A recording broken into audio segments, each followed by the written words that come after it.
ঘূর্ণিঝড় আসলে আপনার কী করা উচিত?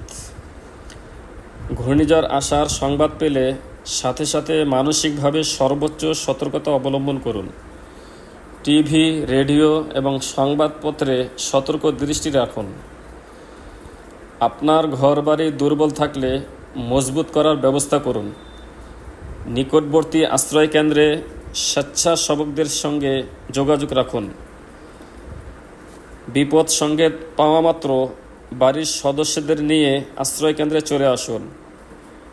বাড়ি ছাড়ার পূর্বে আগুন জাতীয় সকল কিছু বন্ধ করে যান। অতি প্রয়োজনীয় জিনিসপত্র যেমন ডাল, চাল, দিয়াশলাই, পানি, চিনি, ঔষধ, বইপত্র পলিথিন ব্যাগে ভরে সাথে রাখুন অথবা গর্তে রেখে ঢাকনা দিয়ে পুঁতে রাখুন। গবাদি পশু উঁচু স্থানে রাখার ব্যবস্থা করুন। দলিলপত্র, টাকা পয়সা পলিথিনে মুড়ে নিজের কাছে রাখুন। দুর্বল ঘরে আশ্রয় নেবেন না, অবশ্যই কোনো শক্তিশালী স্থানে আশ্রয় গ্রহণ করুন।